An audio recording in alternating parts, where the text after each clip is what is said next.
All right, good morning, everyone. This is Dr. Armstrong with today's Matters of the Mind. Thank you all for joining in. If you're new to the channel, please do like, subscribe, and share. We would greatly appreciate your support for the channel.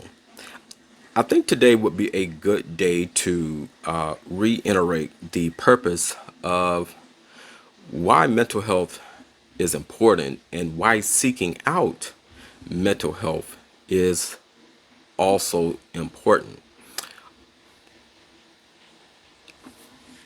Today in the world today, we have so many facets in our life that we often put ourselves on the back burner.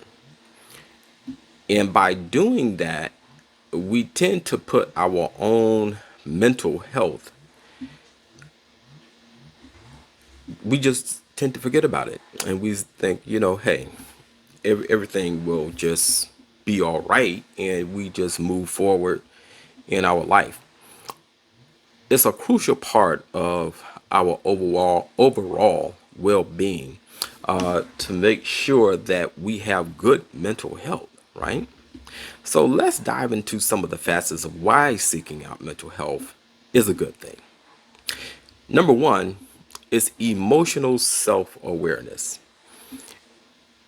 When you have felt overwhelmed by your emotions, but you couldn't quite pin down why, therapy will help you understand and help you recognize what you're feeling by turning into your emotions and not just letting them be.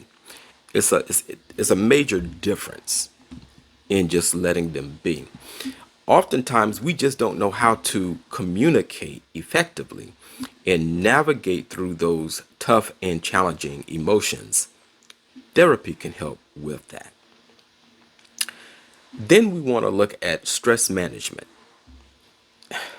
Let's face it, life can get hectic for all of us, okay?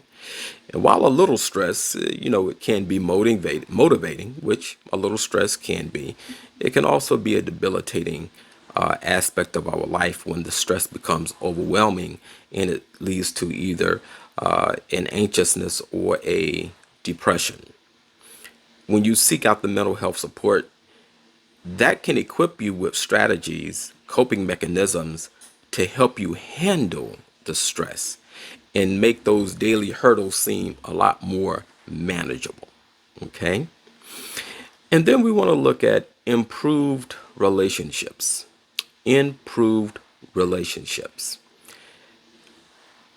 We are all a part of the world. Okay. We're all a part of the world. And relationships matter. And relationships can be complicated.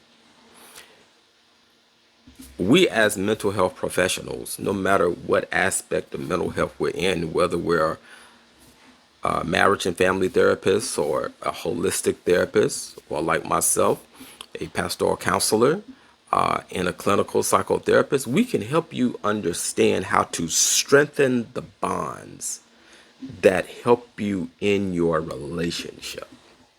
That's what mental health can do for you. Then, so many people have gone through trauma or traumatic experiences. By seeking out therapy, we can help you overcome the shadow of your past and help your future and your present be a whole lot brighter. Uh, and the thing about when it comes to discussing one's trauma, therapy provides a very, very, very safe space for that. And it allows for your healing and your growth. Okay. The next facet of therapy that I would like to hit is boosted self-esteem. So many people are going through a low self-esteem right now, and that impacts our daily life. Self-esteem itself impacts our daily life. And sometimes we just have these negative thoughts. And if we can reshape those negative thoughts and those negative self perceptions and foster a kind of more compassionate view of yourself, then we have achieved something in therapy. Okay? Then we want to look at better decision making. As a Libra, I am naturally indecisive to a point.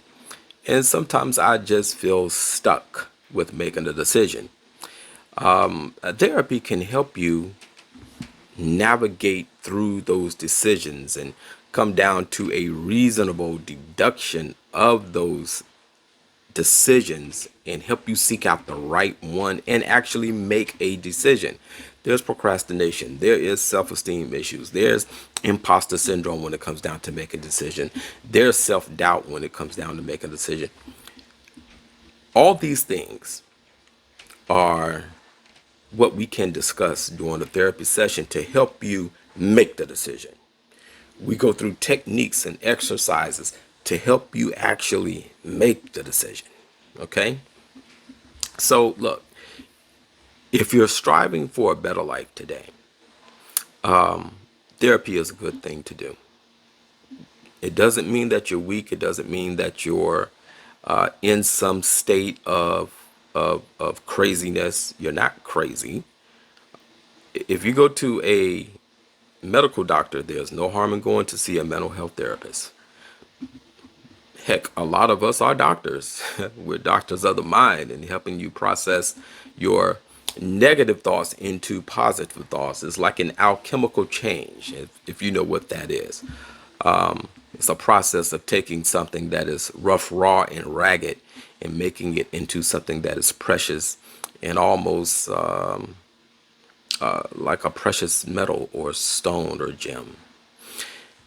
We're going into a season now where I will begin to discuss seasonal affective disorder, where depression sets in during this time of year. And sometimes it starts earlier, so that is why I'm going to discuss a little bit more here in the near future about the seasonal affective disorder and how it can, you don't have to be a prisoner to it. Okay? You know, it's cold, people are in the house, they don't get out as much. Listen, it can be overcome. Okay? So my suggestion to you today is listen in for how I'm going to give you some, I'm going to say off the cuff tips about seasonal affective disorder, not what you've always been hearing. Okay? It's time that we change the narrative when it comes to seasonal affective disorder because it affects people in so many different ways. And a lot of it has to do with a financial well-being. Okay? So we're going to talk about that as well.